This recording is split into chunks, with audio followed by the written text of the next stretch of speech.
actually you can tap into your full potential. Erica Ballard would know. She's a mindset coach, a spiritual guide, a wellness expert, and all-around guru who empowers people to reclaim their power, prioritize their worth, and live a fully aligned life. From her early work in health and diet and marketing and her current exploration of spirituality and practical healing, she's worked in tech, she's worked at agencies, she's done just about everything, and she's been a huge part of my life. Erica's journey is anything but linear, and honestly, that's the magic of who she is. Her philosophy is rooted in being present, in letting love in, and embracing the paradox of being deeply spiritual, yet really, really practical, high-achieving, and grounded. She blends her insights as a high-achieving businesswoman, which I love and can absolutely relate to, with her soulful wisdom, which I aspire to achieve someday, all with helping others to see that joy and success aren't just possible, they're non-negotiable. I'm Lindsay Chepkema, and this is Actually I Can. Hi, Erica. Hi, Lindsay. I'm so glad that you're here because I am actually completely, like, there are 1,000 things that we could talk about in this. So I think that it's going to be pretty interesting to see where we actually go with this. Okay, we know each other for a million reasons. We used to both be in Indiana. Neither one of us is anymore. And you have been it is not an overstatement to say you have been like a spiritual guru and life guide and universe navigator to me. And I know that I'm not the only person. Like, you are just an amazing human and incredibly wise and a conduit for incredible amounts of wisdom and positive energy. And so I'm hoping we can capture some of that here today. What do you think? Oh, that is so nice. Thank you. I'm like, I told Lindsay before I got on here, I've been crying like for the past 2 days. And so I'm like, okay, well, we're going to do our best not to cry on this podcast, but thank you for those really, really kind words. It's okay. I might try to, but maybe that's what this will be. It'll just be, actually, I can cry in a podcast. That's what the name will be. Right. Yeah. Who knows? So, okay. You have done a lot of things. Like you have, and that's even what I know of. Like you've done so many things in your life and your career. And fun fact, there are a lot of people in my life who know that I don't eat dairy, and you're the reason. You are the reason. You're the reason. I just pointed it out multiple times. Yes. Yeah. You are the one who helped me see that was a problem for me. So everyone who was annoyed with my like special order salads in restaurants, you can thank Erica for helping me see the light. So that said, I mean, when we met, you were very much into health and diet, which I'm sure you still are. Yeah. But like going even beyond that and so much further, you have just gotten so far into, like, every time I talk to you, you're studying something more and you're going deeper and you're exploring more. And so tell me, let's talk a little bit about partially for the show, partially to catch up. Like, what are you focused on right now? Like, what's your world about right now? Yes. And I want to just thank you for framing that in the positive. It is like a that, positive. I know, but for people who pivot a lot in their life, it can feel like you're failing.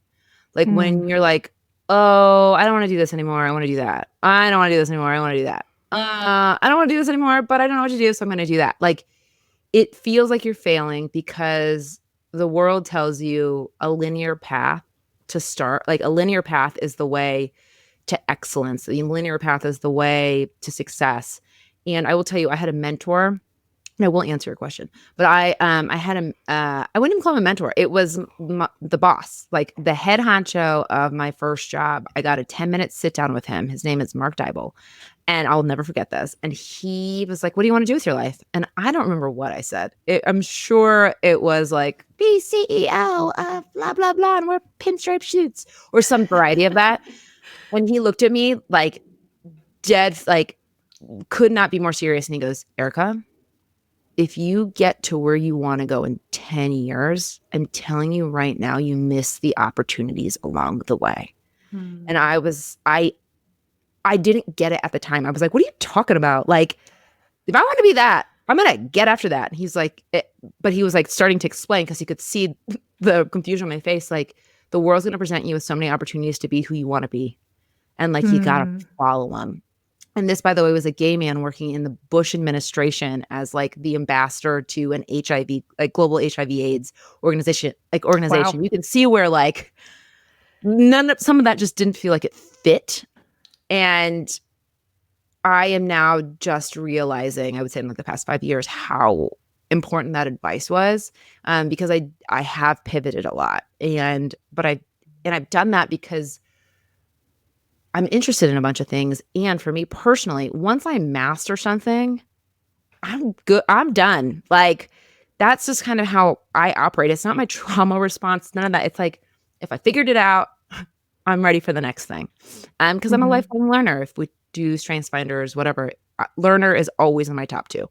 And so with that, we met when it came to like health and food and wellness, and all that stuff really mattered. But what ended up happening in that journey was I would talk to people. I would say sugar is bad for them. They'd be like, yeah, no shit, but I'm still eating it. And we've been working together for 3 months and I've been trying this for 5 years. Like, what is it? And so I started to go into mindset and understand that and body regulation. And what I ended up stumbling upon, where I am deeply embedded now, is spiritual growth and like the spiritual concepts and how to make spirituality practical. And I say that because I believe mind, body, spirit for sure. And I know we're just in a meat suit. Like, you don't have to know it. You don't have to believe me. Stand full of shit. I don't care. I really mean that at this point in time, which is nice. But like, I really believe we're here to learn and explore and have an actually good time. And if we stick with just body and mind, we can't get there. And so right now I'm knee deep in theta healing. I'm knee deep in sound healing. And knee deep in understanding spiritual principles like let go and let God, or manifestation and all that, and helping people really understand how to practically apply them to their life, because it feels so big. And they're actually concepts that we like already inherently like know within us. And so helping people like fully embody the things that they say they know by really tapping into their soul. So that was a really long answer, but I'm just here to help people understand that they are their own healer and they can have a good time and here on earth, and there's ways to get there, and I can help guide you should you need a guide. And who doesn't? Like, truly, who doesn't? Like, but okay, so I promise I'm not on a mission to like make you cry, but I'm gonna say a bunch of nice like things that I love about you. So, because everything that you just said, there's a reason that people are attracted to all of that. Like, people are constantly searching for a guide. People are constantly searching to understand this, meat suit and our minds and our brains. And when you're afraid and you just want to know what to do, I mean, I've been through a lot the last couple of years, and you have helped me through so much of it. And one of the incredible things about you that I think is really, really, really special, you and I are both super type. Like, I don't know the people who see you in your like sound therapy, playing the bowls and talking about like meditation and all of these things that really are important, but are often miscategorized as really woo-woo and really like heady and spiritual and free spirit. Like, one of the reasons you and I are such good friends and that I trust you so much beyond how much I like you is that we are both exceptional high achievers, like Enneagram 3. Like, give me a challenge and I will figure it out and I will win and I will do it better than anybody else. And so like, you are the most woo-woo person I know and the least woo-woo person I know. Like, you are a business person and you are practical and you are extremely determined. And I think that's what makes you so special and so different and like, beyond because I really like you and I think you have a great story, why I wanted to have you on this show is because actually you can hold space for both. Like, you can be extremely knowledgeable and hungry for learning and practical and human and like, yeah, but let's get like practical here, and also extremely spiritual and woo-woo in the very best way. And I think that's what makes you pretty exceptional. Well, thank you. I will cry by the end of this, like for sure. Because, well, like we were saying beforehand, like I'm on this journey of like really, and I wouldn't even say journey. I believe I've accomplished it over these past few weeks of like letting love in. Yeah, I always wanted to be a 7 on the Enneagram. It was like always my goal to be a 7. The fun, which is such a 3 thing. Like I'm going to control the Enneagram thing and be a different one. Yeah. But the reality is I've been really conditioned, right, to what's been really interesting is I've been conditioned to be an achiever, right? That's my trauma response, is like to do as much as humanly possible to get people to like me, to feel like something, like work so that I don't feel like nothing, right? Like this is what I do. I achieve so people see and then give me accolades and all those things. And what I've realized on this journey is like, that's not the healthiest, but it was what I needed, right? Yeah.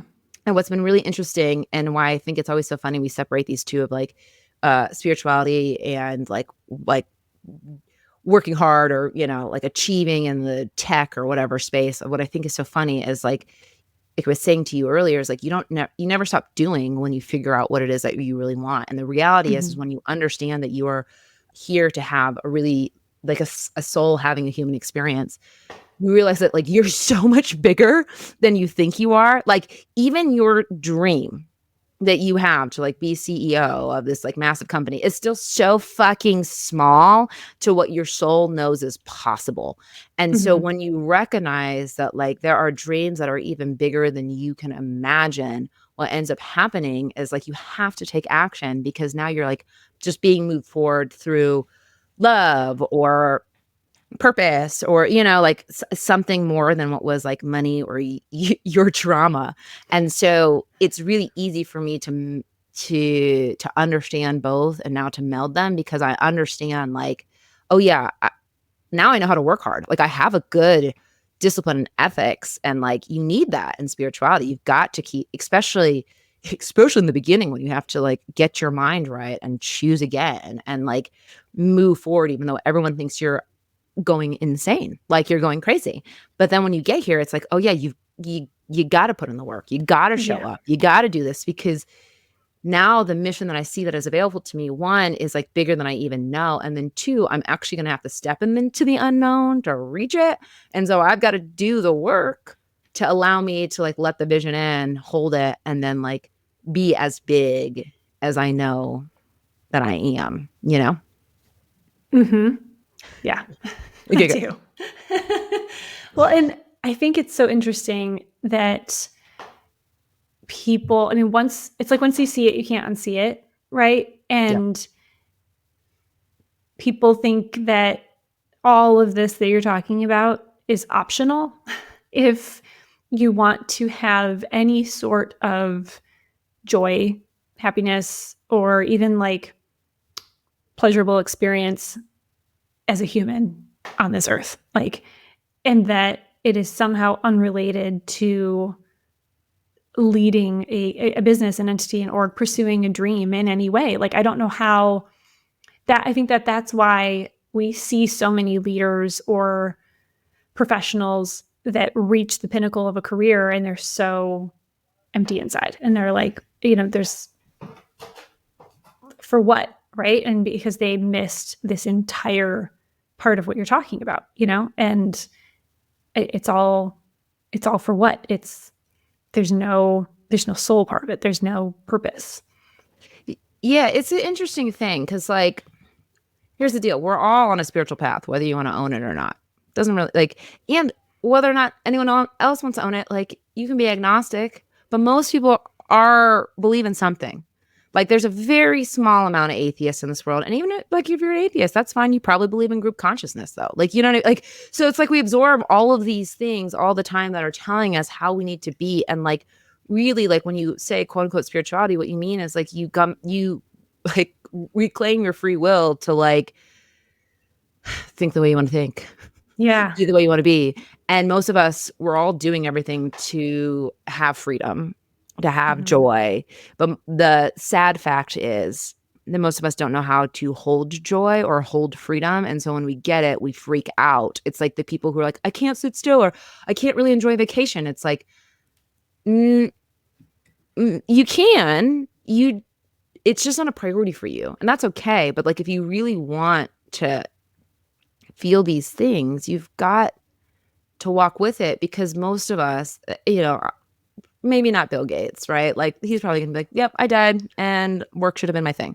But there are very few of us who are gonna die on our deathbed and be like, man, I really wish I worked more. Man, I really wish I did that thing. Like, when you read the book Five Regrets of the Dying, which I highly recommend, you realize like people want more friends and they want to feel less alone, and they want to hang out with their kids, and they wish they pursued the things that they loved. And it's like, you can work really hard and have a massive, huge, successful career and paint once a week and go for walks with your friend once a week. Not only are they not mutually exclusive, they can't be, because if you don't start filling up your cup, if you don't start feeling how you want to feel, like that gut feeling, right? That like you talk a lot about on this podcast, like it can't come through because your gut is the loudest. Let me back that up.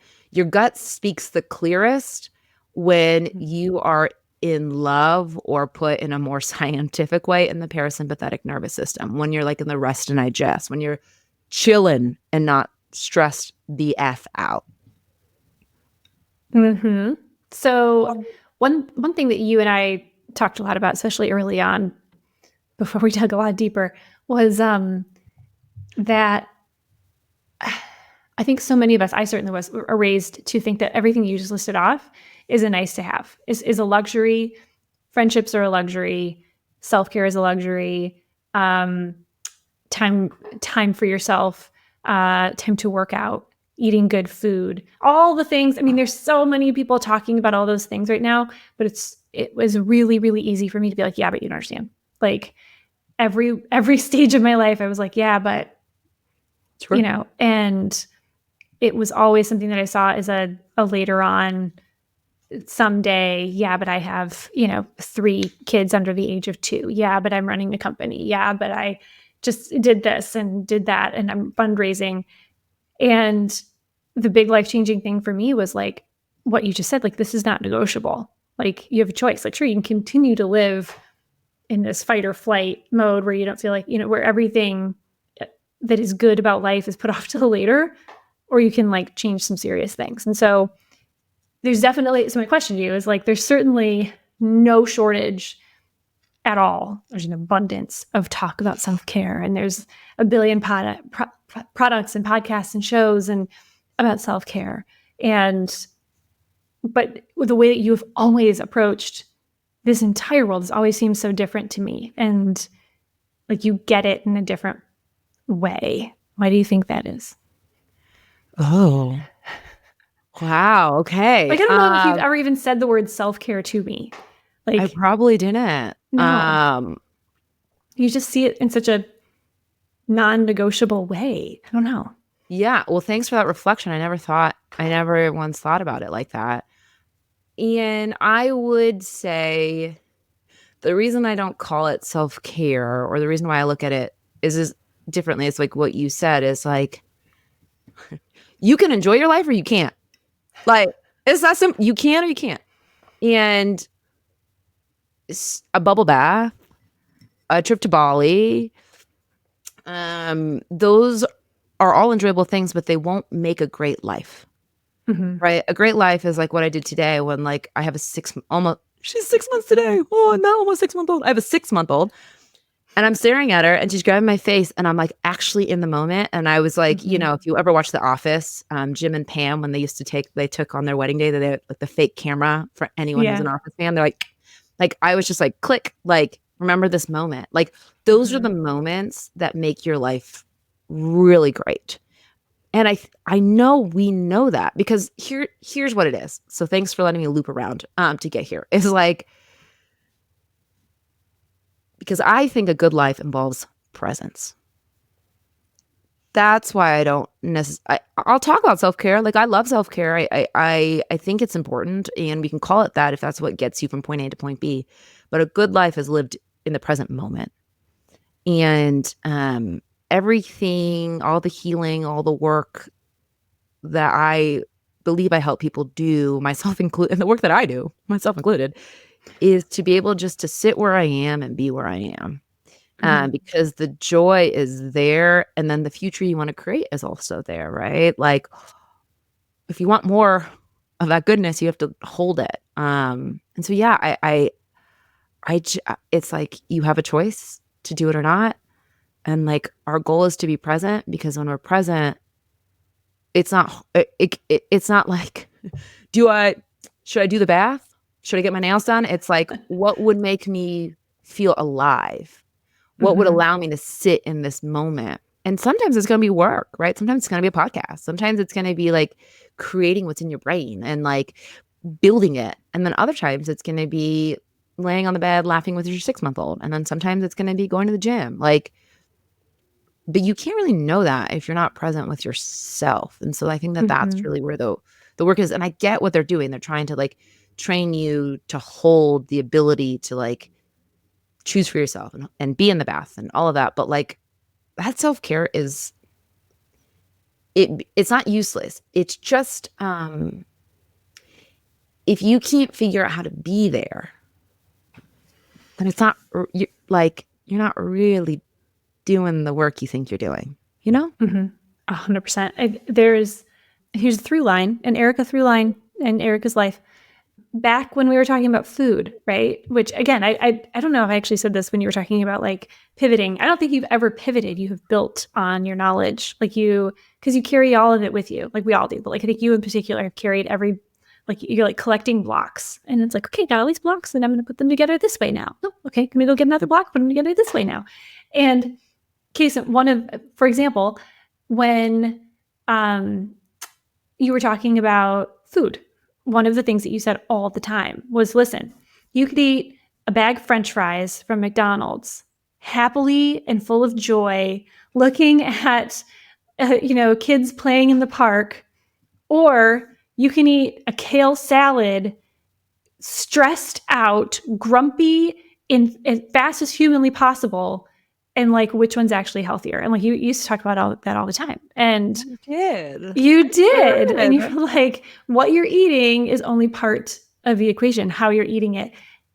And are you present?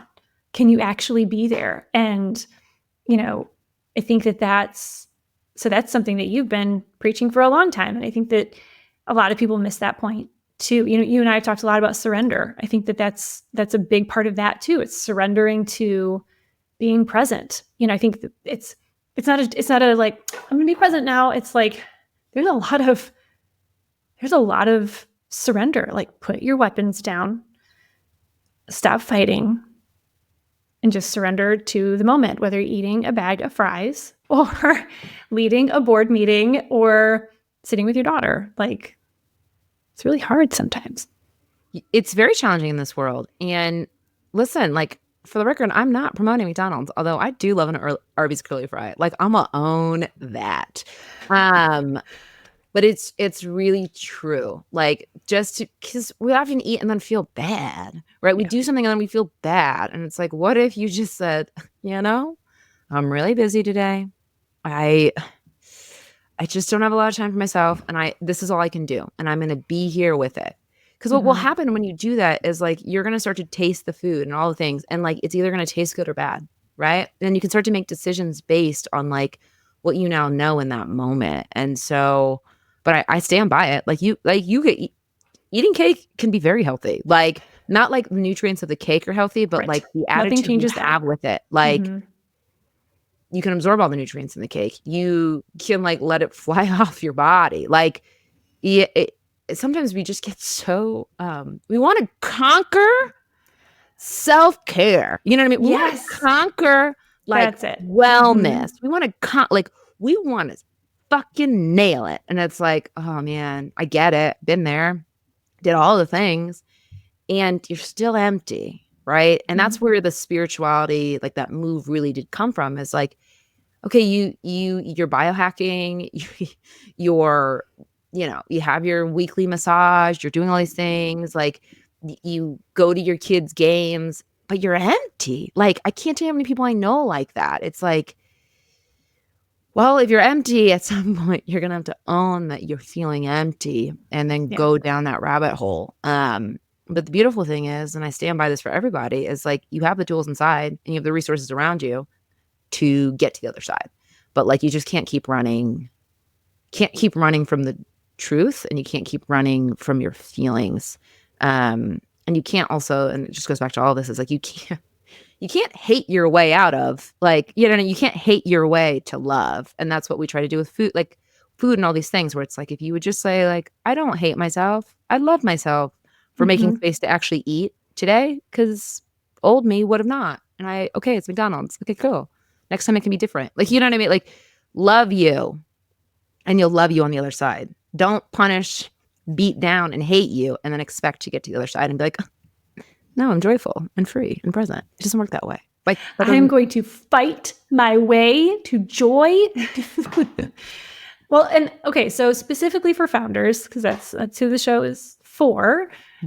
A lot of, I mean, you and I are both founders. We are both very type A. We are both very 3, and all of the, give us a personality test and we will show up as founders. And so much easier said than done to do all the things that we're talking about. You are my phone a friend quite often when I'm like, I can't, it's so hard.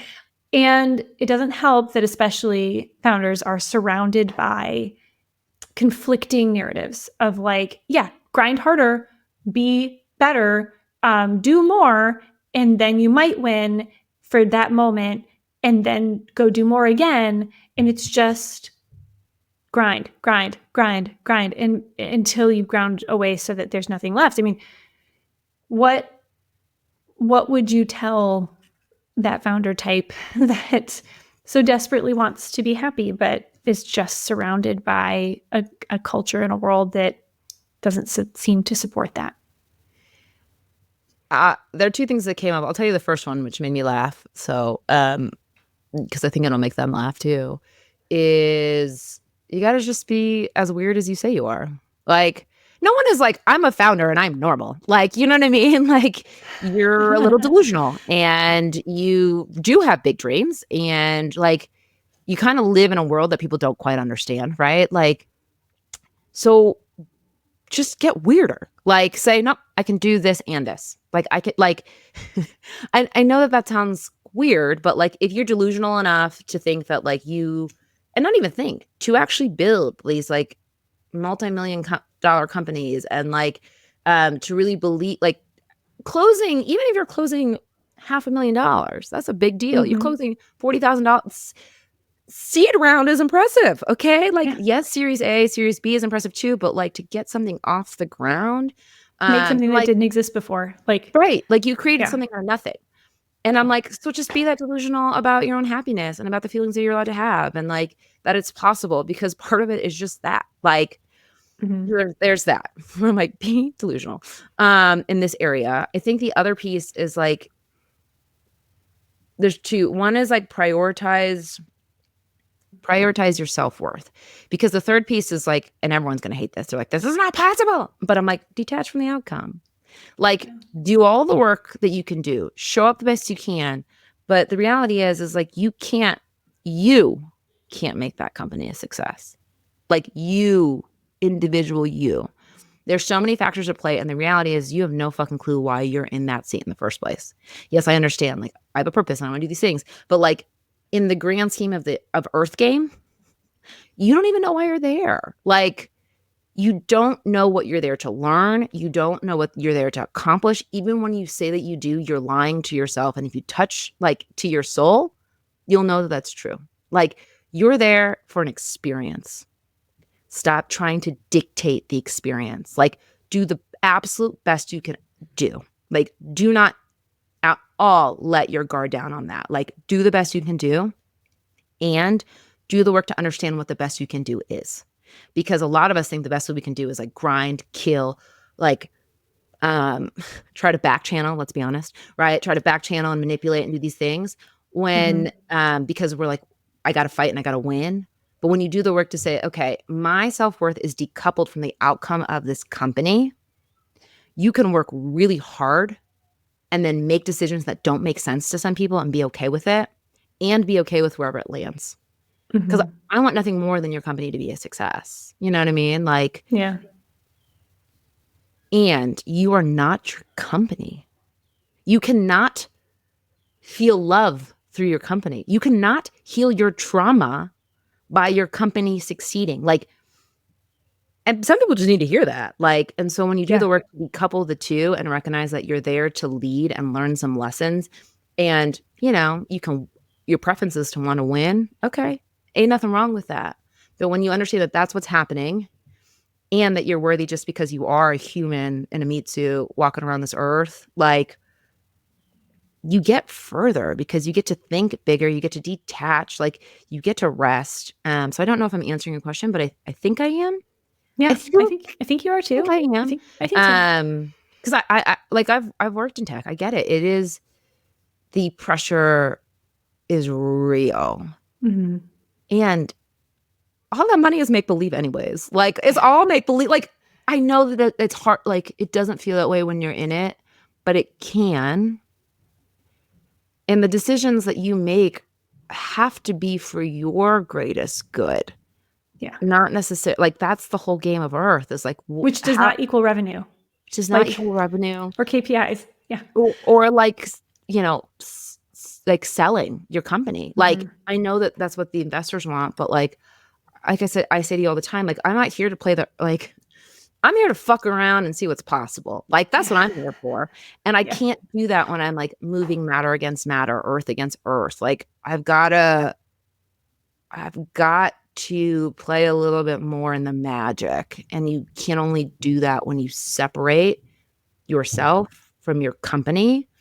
And the people that I know who are able to do that not only succeed, but like enjoy their success. The people who don't are spinning, and then they get the money, they get the accolades, they get the fame, and then they go right back into killing themselves. And like, this is why men get heart attacks at 40. Like, right? Like, this is why if you have a husband or a partner at 40, he's like freaking out because we just keep repeating these cycles and then we're never talking about it. Yeah. Oh man, that's so true. And it's true. I mean, like, this isn't even just this conversation. Like, go do some Google searches. Like, look at CEOs and founders who have done the things, and those who seem really, really happy and fulfilled, and those who don't. It's everything that you're talking about. It's the difference between fulfillment and emptiness. It just is. And I was just watching before I got here. I got sucked into the Dr. Bronner hole, you know, the soap company. And I was actually looking at my bookcase, and I was looking at Patagonia's, like the founder's book, like Let My People Surf. I'm like, go read those books, because you all know Patagonia is doing okay. Like, and Dr. Bronner also doing more than okay. And these are people who have created ecosystems where people are really thriving and they're making money and they're happy. And it's like, it may not be the norm, but it's possible. And the only way it's going to become more possible is when more people do it and break away and be weird, right? And like, be weird. Let themselves be weird. Yeah, and it's not anything that can be listed on like a job description or an HR policy. Like, it's not, you know, it used to be ping pong tables and kegerators, and now it's, you know, 4-day work weeks and flexibility and remote work. And those are like side effects. Those are like some of the like consequences or outcomes of what can be a really, really healthy, purposeful, present leader. Or it can just be stuff on you know what I mean? Like, that's not the thing. Totally. Yeah. It's here's the thing, a 4-day week where you work. I mean, it's useless if you're working on Friday. Like, that's how, you know what I mean? Like, and so many people are. And I understand no one's going to care more than you and da da da da. But like, the issue we continue to run into, no matter if you're a founder or an employee or whatever, is that like you've put your self-worth in that company. Yeah. And I'm telling you, you are worthy just because. And until you do the work to decouple, you're going to kill yourself for a company where you're honestly replaceable. Like, that's the hardest pill to swallow, is that like the reason this work is so important is because that job, you're there until your founders, or sorry, your like venture capitalists or whoever, like your board says, nah, we need someone new. Like, and we don't think that way, right? Because we're like, that's so negative. And it's like, I love that I'm not, like, I love that I'm special and not special. You know what I mean? Like, I think being replaceable is a good thing at work, because because then you have to start to say like, but where am I irreplaceable? And like for me, with my 2 kids, I'm irreplaceable. Like me, like, you know what I mean? So it's like, you, like with my friends, like when I really show up from, like, you know what I mean? Like, so I know it feels bad to hear, like it's a hard pill to swallow, but it's also like the most freeing thing, which is why like prioritizing yourself does matter, because like you may not be it, even if you think you are.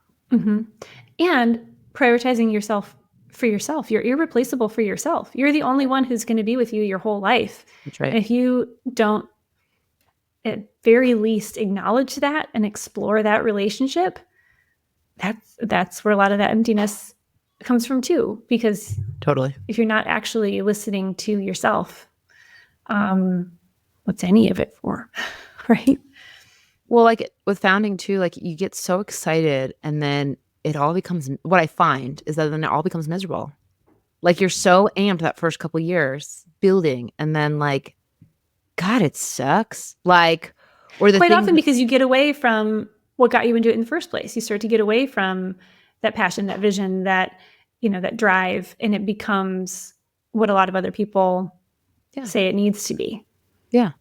But you keep pushing because like you have to prove them right, or you have to prove yourself right, or you have to prove them wrong, or because like if this doesn't succeed, like that'll mean that. And it's like, that's why the work of self is so important, because like when you do it, you recognize that like it's not like I'm great, even if this company doesn't succeed, even if I have to move somewhere else, even if, or if it does, and I don't have to keep even if it does succeed.